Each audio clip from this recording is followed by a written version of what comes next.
Good morning. Thank you for having me. Thank you, Nancy and Ilaria and Stefania, and thank you to the City of Florence for having us today. I really have appreciated the opportunity to come and speak with you, and it's a great honor for me to be here.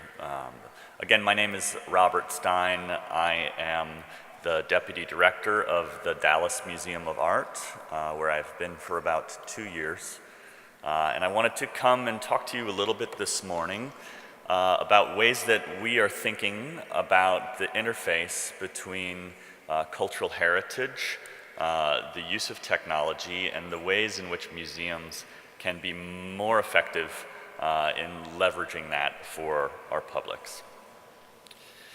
So we're talking today about smart cities and the way in which the world is really changing and growing in some really stunning ways. The Guardian has a project called Guardian Cities, in which they reported recently, January of 2014, that by 2050, 70% of the global population will live in cities. This is a picture of my city. This is Dallas. Dallas, Texas is in the southern part of the United States. We are a city of about 7 million people and the fastest growing metroplex in the United States this year. In order to reach 70% of the global population in 2050, The Guardian tells us that we would need to build a city of over 1 million people every 5 days from today till 2050. So that's a really remarkable statistic, and can tell you a little bit about how quickly populations are migrating into urban areas. And this is bringing a lot of really interesting consequences.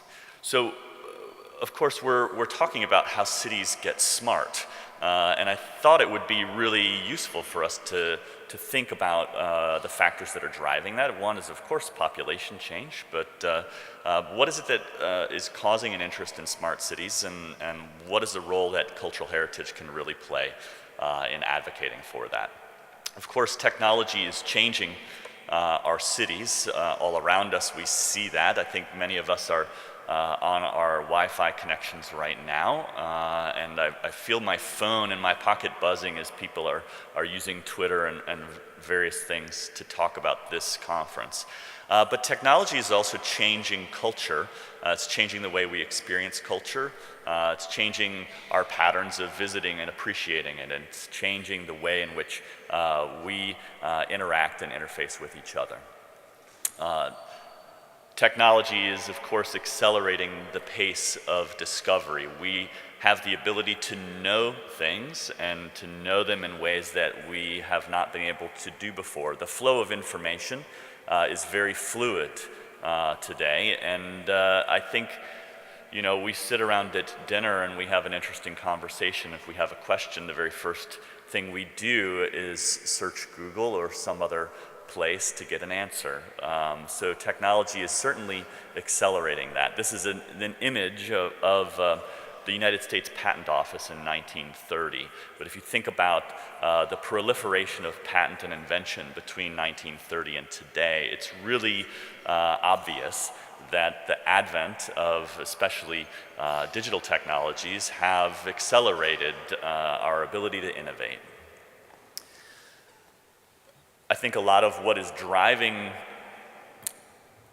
a move towards smarter cities is the promise that sensors of various shapes and sizes can tell us new things about the way we are connected to each other and to cities. And so sensors are becoming ever smaller and more embedded and more often wearable. So this is actually an image of a LilyPad Arduino, which is a computer, a small embedded computer that my son and I are in fact using to build watches that can track our GPS location. And so this is now to the point that even children can embed their own sensors and wear them and carry them around with each other. But what does this actually do for us?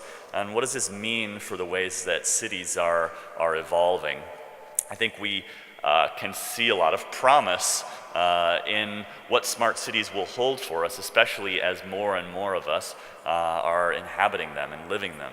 I know in Dallas, we use sensors in a variety of different ways to manage our water usage, to meter our traffic flow. In this image, I was very interested, and maybe you will be too, by the circled tab here, which is wine quality enhancing. So apparently sensors can help us make our city's wine better, although it's been pretty good here in Florence. What's concerning, though, is this is, of course, being driven by companies who are selling and making sensors. So this is a graph by a company, Cisco, which many of you are familiar with. So, I mean, in some ways, this is good in that the company has an incentive to do this, but, you know, I'm not exactly sure what digital swarming and hub pavilions are, or why I would want them in my city. I'm not exactly certain that by advocating or by abdicating our responsibility for designing the city to whatever company may produce for us is necessarily the way that we will want to see our cities grow and develop. In fact, I want to propose to you today that smart cities have a problem, and that unless we are prepared to advocate on behalf of cultural heritage, that you may in fact see smart cities becoming something that we may not appreciate very much. So what's clear is that information is certainly proliferating faster than we've ever seen it proliferate before. We're swimming in the sea of data and content produced through the web and through sensors, but humans are not necessarily any better equipped to deal or process that information than we ever have been in the past. So consequently, the real trouble is one of making sense of the data that's coming into us. How should we use it? How can it be governed and kept and maintained? Despite our perceived innovation, studies, this is an article cited from The Economist, tell us that actually gross productivity is falling. If you look at the GDP per person today versus in 1970, it's fallen every year since 1970. So we are in fact innovating more. We're coming up with more ideas, or at least we're recording more patents. But we are less productive than we have been in the last 3 decades. So what's that all about? What's going on here? I think each one of us is crucially aware of how technology is accelerating the pace of life.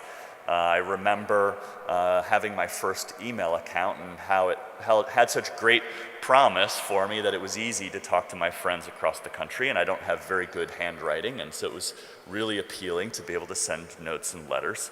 And now I think many of us spend our waking moments figuring out how to get rid of our email. Adam Greenfeld authored an article called The Dark Side of the Smart City, where he talks about some of the social implications that are happening as a result of both the globalization of cities and their evolution as technical oases. And he sort of points out that one of the wonderful things about cities is how a diverse culture is living what he says cheek and jowl, or very closely to each other, and they develop both savoir-faire and the diversity that allows us to know how to coexist.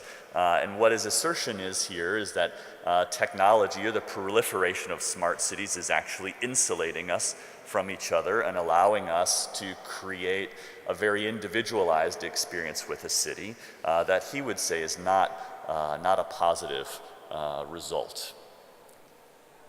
So why is this a place that I want to live, and why should we be excited about smart cities? And what if this is the direction, if we're all bound to live in a city by 2015, what should we as cultural heritage professionals do about it? What exactly is it that makes a city smart? I would say that it's not that we have a lot of information at our disposal. So cities definitely need smart people, but more so cities need creative people. A survey in 2010 by IBM of more than 1,500 CEOs cited that their most urgent critical need was for employees with creative skills, creative background, and a proof that they can actually put information to use in new ways, solving new problems. Gerhard Lenhardt writes about the future of knowledge, and from this the title of my talk comes from, but he says that the future of knowledge is to let, quote, the machines do the heavy lifting, and for us humans to focus on connecting the dots, discovering the context, meaning, and relevance of it to make human sense of it all. So not simply to gather information, but to tell us what it means. He goes on to say that right brain thinking becomes extremely valuable once again as empathy, improvisation, and interdependent thinking become a new standard. Knowledge becomes not an asset for control or dominance, but for contribution and co-creation. And in fact, I think there's no better city in the world than Florence that can demonstrate for us what the influence of culture and creation, indeed co-creation, has on the result of a city over hundreds of years. But that's not necessarily the direction that our contemporary cities are turning. So I would assert that culture is in fact the missing ingredient, and we see that we have some good historical fact for this. This is an image of Max Planck, a great physicist and innovator in his own right, who was also known to write, compose, and act in operas. In fact, a study by Michel and Robert Root Bernstein, which is published in Psychology Today, tells us that almost all Nobel laureates in the sciences actively engage in arts as adults. They are 25 times more likely than the average scientist to sing, dance, act, 17 times more likely to be a visual artist, 12 times more likely to write poetry and literature, 8 times more likely to do woodworking or some other craft, and 4 times as likely to be a musician or a photographer.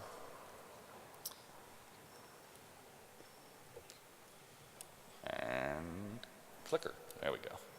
Of course, artists, many of us representing Museum and the Visual Arts, but artists have always been students of technology. This, one of our favorite images, Sunday on La Grande Jatte from the Art Institute of Chicago and Georges Seurat, is a great example. But I wonder if many of you know that Seurat and the Neo-Impressionists were really influenced by 3 specific scientists: James Clerk Maxwell, who discovered, invented, and documented the equations that govern the laws of electromagnetics and optics. He also defined for the first time hue and culture, a tint and saturation. Ogden Rood, who theorized that by placing many small colored dots together that they would fuse into different colors. Seurat quotes Rood in his letter saying that his technique in pointillist and neo-impressionist art was derived or inspired by Rood's scientific hypothesis. And Chevreul is a chemist who studied soaps and acids, but also dyes and pigments. So it's really easy to see how our retina displays and the 3 color LCDs that many of you have in your hands now are derived from similar techniques. Joseph Marie Jacquard is a noted textilist and inventor, and on the right here is a machine that Jacquard invented, a loom that could create very intricate patterns. You may notice the paper hanging from the loom, which has an intricate series of punches or dots. You may also see this in player pianos. But those dots and punches are in fact the direct precursor to punch cards for computer programming. And the technique is exactly the same and inspired and derived from textile and industry. Artists, of course, are adapting. David Hockney is a great example. Hockney has always appropriated a current technology and reappropriated it in new ways. Here he is expressing his art on the iPad devices. But do you think that museums are really adapting? This looks like a very classic and very respectable gallery installation. In fact, it's from Chicago in 1913, after the Armory show left New York for Chicago. But it may as well be in any of our museums today. This is one of my favorite quotes about a museum. It's from an assistant secretary of the Smithsonian who says that the work of, he's talking about our museums in America, the work of museums has not kept pace with the times. The United States is far behind the spirit of its own people. This cannot long continue, and the museum of the past must be set aside, reconstructed, and transformed from a cemetery of bric-a-brac into a nursery of living thought. And this would be great, except it was given in a speech on the Museum of the Future by G. Brown Goode in 1891. So it seems that we have not adapted so very far, and what are we going to do about it? So smart cities, I would say, need smart museums. And in Dallas, we're trying to do a few things about that. Our museum is the largest museum in our region. We are about 110 years old. We are the city's art museum. We're supported and our building is owned by the city of Dallas. Again, a city of 6 million people, but unlike Florence, not a tourist destination unless you're a fan of the Dallas Cowboys.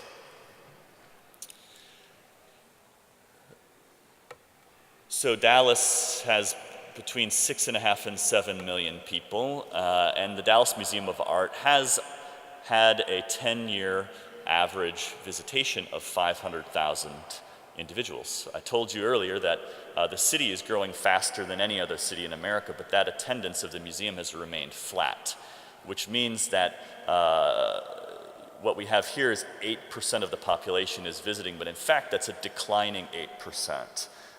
It's less by percentage than the population of Dallas would have been a decade ago.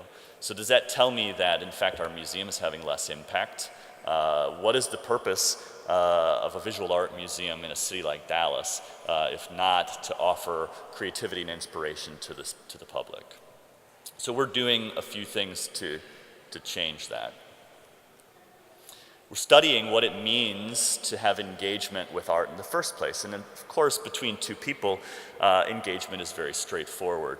Boy meets girl, boy loves girl, and they live happily ever after. This becomes slightly more complicated when you begin to welcome more relationships into your museum. You can still do a fairly good job of engaging them with your collections, but what happens when those collections and those publics become very, very large? When Florence has 12 million visitors, how do you do a good job of providing a connection to them that's interesting and useful? And in fact, how do you get better at it over time? So our approach is to not completely dismiss the sensors and technologies of the trend in smart cities, but to put them to use for good purposes. So we're doing a few different things.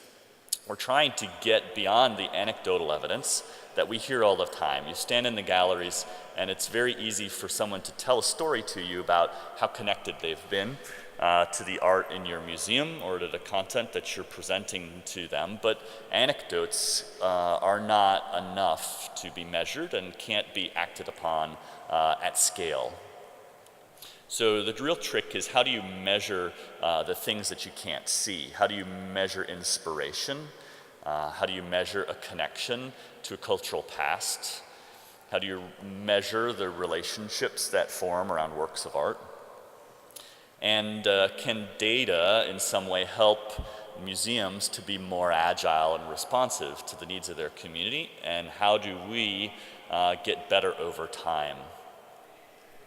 So we began by a few things that we needed to get off our plate in Dallas first. In the US, many museums will charge admission for the public to come in. And in Dallas, it's a city like many in which there's great wealth and great poverty. And we found that we were not equally serving our publics by having a charge for admission. So we worked with our board and our patrons, and we were able to eliminate our admission charge. And that was the first step to ensuring that our broadest public could come and connect and appreciate works of art. Secondly, many museums in the United States, the very first question you're asked when you walk into the gate is, are you a member?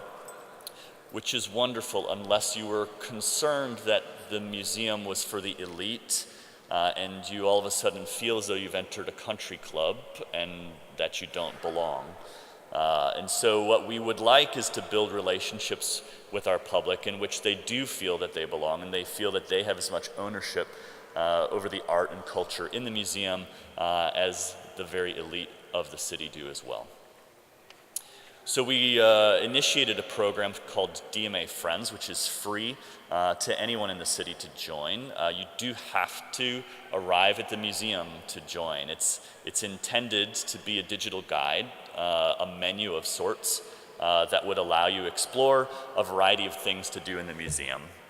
There are a fleet of iPads and a digital background system that presents to you activities, choices, ideas for ways to connect, participate, and engage with the museum's content that may be new to you. We find studies have shown us that in art museums, people spend 30 seconds or less at individual works of art, and that they tend to wander the midline down a gallery. And we suppose that this is because they don't know what better to do with themselves. Many of our guests who may not be accustomed to visiting museums don't know the breadth of the offer that the museum could bring to them. So the DMA Friends program pitches that as a menu of experiences. We designed somehow clever names and activities for which, as you participate as a member, your participation is recorded digitally. You're given credit in the form of points for having participated with the museum, with the idea being that your membership is free, but as you engage or connect with us more thoroughly, we will in turn give you more benefits. So the benefits you may have paid for in the past, now you can pay for by engaging and connecting with us, participating. We've also implemented an SMS integration in this. So as you're around the museum in the galleries or in studio classes, you can simply text us what you're doing in a series of 3-letter codes. 3-letter codes are posted on the walls of the museum. And as you're wandering about and you've made it to a certain gallery, you can choose to text us a code and let us know that you've been there. Again, completely optional. We've been very sensitive about privacy concerns, and so each and every piece of information that we collect is given to us expressly by a friend each and every time, so we don't track anything automatically. We do care about a number of different metrics that we're trying to improve on. One are the number of repeat visits we get, so not 500,000 to 600,000 unique visits, but how many times does a visitor come back? It's relatively easy to get them to come to your museum once, and it's relatively more difficult to get them to come back.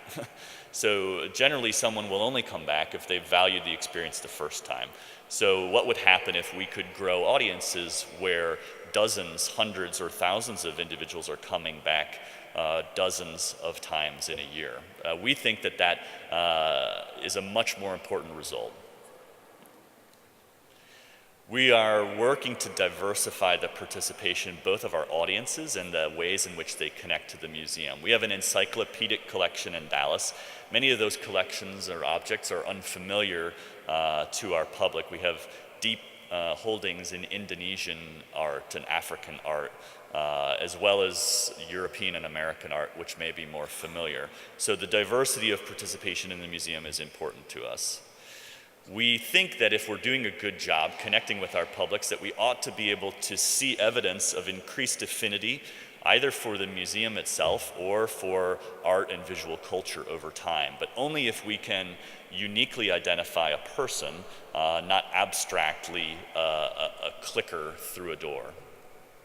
And lastly, we ought to be able to motivate action on behalf of an audience. We ought to be able to make a call and see a response, and to have that sort of long-term connection and engagement to an audience over time. We realized in planning this that there are no longitudinal studies of visitor behavior in art museums that we are aware of. The studies that we are aware of span maybe a year or 18 months at best. And yet we hear stories all the time about guests or visitors who have, quote, grown up in the museum and have been coming over 20 years, but we have no evidence of it other than the story.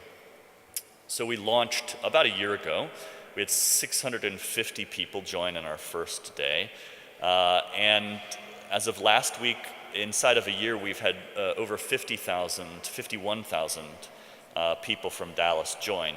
So this is a fairly remarkable achievement for us. So prior to this, over 100 years of the museum's history, we had 22,000 members. And in just over 1 year of the DMA Friends program, we've added an additional 50,000. I'm showing you graphs and charts here, which are the data analytics on the back end. So we're accumulating nearly 2 million rows of data from the audience of 50,000 people connected to the kinds of activities and behaviors that they're participating in with the museum. This is just a chart that shows our growth in the membership from January of 13 through last week. And the black line here shows a 12-week rolling average. So one of the things that's important is our staff is using these analytics to refine its approach and relationship to the public. You may notice in the springtime here, the black lines start to trend up. And that was the point in which our front of house staff began to understand the best way to explain the program to the public and to tell them why it was interesting and why they may appreciate it. So as they did that, we consequently saw that more and more people began joining the program, and that trend has continued. This very colored chart is showing you the individual participations where a single person has checked in at a typical activity. It's maybe visiting a gallery, it may be visiting an exhibition, it may be contributing to a poetic response, selecting works of art. Each stripe represents a different kind of activities. You may begin to notice trends in different stripes, different kinds of activities. And our staff is using this to hone their programming to identify which programs are relatively more or less effective than other programs in continuing to engage those audiences. We do offer rewards that are a la carte. So if you're a very active friend in the program, you can earn free tickets to our exhibition, free parking in our garage, catalogs from the store. By and large, all of the rewards we choose, and we attempt to connect them into future experiences with art and culture. So they are things that the audience wants, but it's a way to bring them back, again, to drive their repeat visit. This is a chart. Each dot represents one individual who has returned to the museum. What you may not be able to read from the audience is that the vertical axis of the graph goes to 200 visits. So the dots at the very top of the graph are people who have returned to the museum more than 100 times in a year.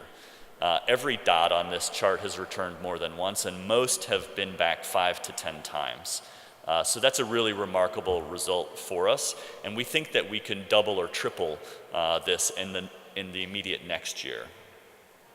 we can graph where they're coming from in Dallas. So one of the things that we think is that if we're truly to be representative of the city of Dallas, then we ought to see friends from every area across the city, and we ought to see them in proportion to the population in that part of the city. So if there are neighborhoods for which we have very few friends, but they're very populated, then that's a problem, then we need to address that. So this is showing us just the raw distribution of friends geographically. You may imagine the Dallas Museum of Art is at the very center where the darkest green parts are. If I normalize this map by population density, then you start to see some interesting changes. Gray is in balance, where the number of friends in a gray zone is in balance with the population of that part of the city. Green areas are ones where we have relatively more friends, and the red areas are areas in which we have not done as well as we should be. So now our actual marketing efforts can be much more targeted in seeking out audiences from areas of the city where we're currently underrepresented. So just by way of a story, this young man is named Bobby Kaufman, and Bobby was one of our early, incredibly rapid adopters of the DMA Friends program. In fact, he was so rapid at his ascent up the ranks that we thought he was cheating, but we weren't going to accuse him of cheating. He in fact claimed a really great reward to invite a dozen of his friends to the museum to watch a movie in our theater of his choosing, which was great. But we interviewed him, and what we found out was pretty stunning.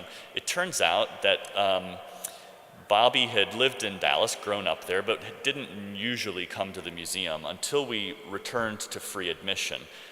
He's a high school English teacher, and the museum is on his way home from school. And so rather than sitting in traffic, when the museum became free, he would park on the street and walk into the museum for 30 minutes to get his, quote, daily dose of art. He began to participate in DMA Friends because he liked the fact that he could earn benefits and it was about a girl. He could bring his girlfriend cheaply. Bobby said that he had particular works of art in the European collection that he would study because he was also a poet and would use works of art to inspire poetry for himself and his students. So we felt very bad at that point that we were going to accuse him of cheating. But this is Bobby. This dot, I actually looked him up, the dot on this graph is Bobby, and the stripes are his pattern of behaviors, or the sorts of things that he would do on a daily basis. So not only do we know this about an abstract audience, but we can trace this down to individuals and begin to understand from an individual perspective, what is it that drives Bobby to be a passionate consumer of culture. So we have since gained funding from the U.S. Institute for Museum and Library Services to pilot this sort of program in 4 other cities, in Minneapolis, in Denver, in LA, and in a small museum in Abilene, Texas, where we will roll out the software and the platform in a way that's unique to each of those museums, but we'll aggregate the engagement data from all of those museums into a single repository where we can study it to do data mining to determine which techniques at each museum are being the most effective at driving that repeat consumer behavior for culture. So we think that this will be a really interesting way to move forward, and we think a lot about what it would mean to see that expand across the rest of the United States. So I think my time is up, but I really appreciate your attention this morning. If you're interested in the rest of the DMA Friends project, you could access the software that we use to create it at either of these 2 links. So thank you very much.